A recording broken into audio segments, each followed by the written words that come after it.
now Armenians decided to build the second road?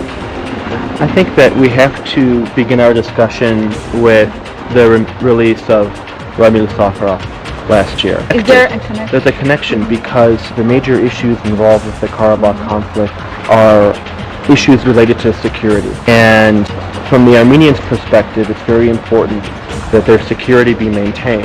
After the release of Ramil Safarov on August 31st in 2012, there was a heightened debate on the Armenian side, in Karabakh and in Armenia, regarding the future security of Armenians living in Nagorno-Karabakh, especially in regards to the buffer territories around Karabakh. The main reason why the buffer territories were taken in the first place was to create a buffer zone or security belt around what was the former Nagorno-Karabakh Autonomous Oblast. And over the last 20 years of diplomatic negotiations, one of the key issues at stake is basically what happens to these buffer territories. After the release of Ramil Safarov, Azerbaijan essentially sent a signal to the Armenian side that releasing a proven murderer who admitted to his crime, the Safarov issue sent a signal to Armenia, to Karabakh, to the world that killing Armenians is somehow heroic. And I think that the Armenians took that very seriously. The fact that being an Armenian was an act of heroism was very troubling for the Armenian side. And therefore, the Armenians decided to be more proactive regarding the security of Karabakh. But even before this announcement of the new road connecting Vartanis and Martakert, we've been hearing a lot about the Stepanakert airport reopening. And that's important as well because Karabakh, cooperating with Yerevan, over the past year have been saying, look, we have to be more proactive post-Safarov. This transportation project is different because we already have a road going from Goris to Stepanakert through Birdzor. Is it the first road? That is, I mean, there's already a road here from Vartanis to Martakert, but the road, the Goris to Stepanakert highway, is the only well-maintained thoroughfare connecting Armenia and Karabakh. And what would happen with this road, the first road? Good question. I think that we're going to see economic development in especially the northern regions of the Nagorno-Karabakh Republic, especially the Chobanyan and Martakert regions. And in addition to that, I think that we have to remember there's a very important security element here, which is that in the case of renewed fighting over Karabakh, a principal target, I think, would be Birdzor, would be the Goris-Stepanakert highway, because that is the principal supply line into Karabakh at this point. Now you're speaking about the first road. Yes. Why is that important? Well, because it's going to be important to have a second alternative route, a reliable route, connecting Armenia and Nagorno-Karabakh. As we've seen, the airport is going to be, at least currently it's closed. In the event of renewed conflict, it could be open, but of course it carries a greater danger of airplanes being shot down by Azerbaijani forces. The second road from Vartanis to Artsakh is important because it allows for a second strategic thoroughfare. And not only strategic. Yes, of course. I wanted to first begin with the security aspects because if the corridor at Birdzor was damaged, for example, it would create a lot of problems supplying Armenian forces. Having an alternative route, for obvious reasons, would alleviate the burden on that one road going from Goris to Stepanakert. So, of course, number one, security aspects, military strategic aspects. But, Elena, you're right. You mentioned a very good point. It's also going to have important economic consequences from just a day-to-day standpoint of life.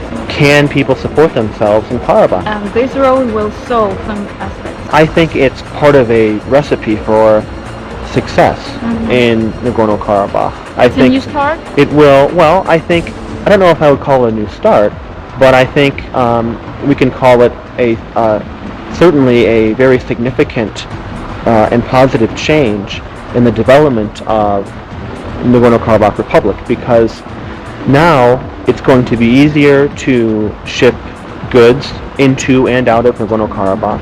And what about tourism?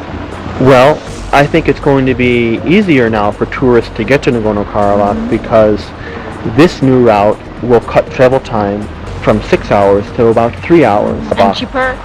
Well, if the route is shorter and comfortable, I think it's going to have an effect on cost. So the highest on All Armenian Fund, which is basically the organization involved in raising the $30 million for this 114-kilometer project.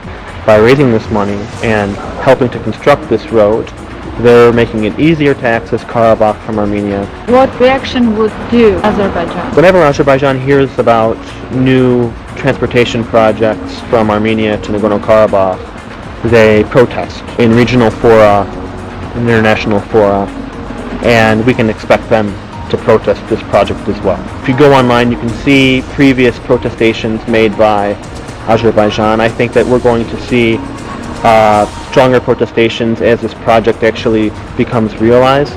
But here again we have a major difference between road projects and the Stepanakert airport. When it comes to the Vartanis-Martakert highway, there's not much they can do other than complain, because there already is a working road from Goris to Stepanakert. Would it lead to war? I don't think that this project will lead to war.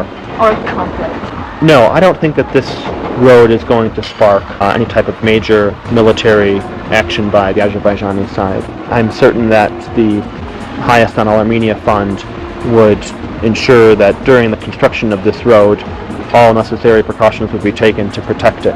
It's important also for the diaspora to know that their money is going to be spent in a way which will make sure that this road is not just a new road, but a secure road. For what countries, especially the great powers, is the new project beneficial? I think that this project is going to be most beneficial first to the Nagorno-Karabak Republic and Armenia. I don't see a significant benefit to any of the great powers, to be honest, because remember, when it comes to the Nagorno-Karabakh conflict, the conflict itself and the risk of renewed warfare would certainly involve great powers in the region, Russia, Turkey, and Iran, principally. Interest. And in interests of other actors, like European states that have very important energy interests, especially regarding Azerbaijan. Karabakhi Armenians are taking a more proactive stance regarding their future, regarding their security, and they're basically saying, look, we're looking at the map now in a different way. And that will affect the great powers as it relates to negotiations over Nagorno-Karabakh, principally the Minsk Group negotiations, which after 20 years haven't really seen very much success. People in the Caucasus know that international relations changes and that the current situation involving Iran will eventually change, and we hope will get better, not just for the sake of people in the Caucasus, but speaking internationally as well. So I think that Nagorno-Karabakh realizes that in the future, this small border that they share with Iran is going to become more and more important. I mean, their stated goal is a independent state, and independent states need to have international borders. Constant belligerent rhetoric by Azerbaijan, constant ceasefire violations, and an aggressive sniper policy. I mean, Azerbaijan has been given the option through the OSCE to consider removing its snipers. The Armenians have agreed to that proposal, but the Azerbaijanis have not. They have an aggressive sniping policy, which is a violation of their 1994 ceasefire agreement. Again, there is a lack of trust because Azerbaijan is continually showing itself to be a state which does not respect its commitments. From a perspective of security, the Armenians have every right to develop these areas. Is that new project for the business goals to the specific persons? What do you think? I think that this new road is going to have very positive economic consequences for business in Nagorno-Karabakh and in Armenia, because it's going to make it easier simply to do business with Nagorno-Karabakh. Example is the Drimbon mine. I mean, what interest would have specific persons?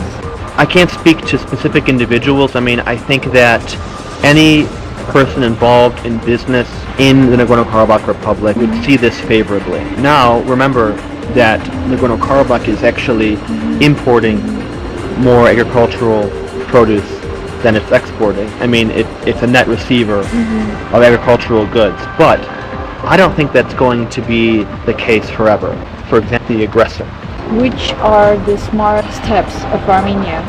Armenia can take 3 wise steps in relation to Nagorno-Karabakh. I mean, number one is to continue prudent diplomacy, continue to try its best to cooperate with the OSCE, to find a diplomatic resolution to the Nagorno-Karabakh conflict.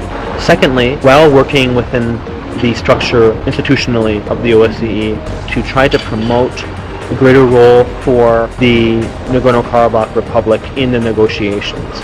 And the third thing I would mention is that Armenia should continue to support these projects and cooperate with the diaspora. And if I can just say one more thing, I don't think this will be the last transportation project we're going to see.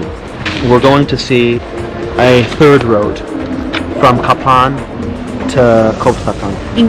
In the future. That will spur economic development in the south, will also bolster security in the south. There are 3 roads. I think there are going to eventually be 3 main roads from Armenia to Nagorno-Karabakh. Let's wait and see what happens with the road. We don't know what the future will hold.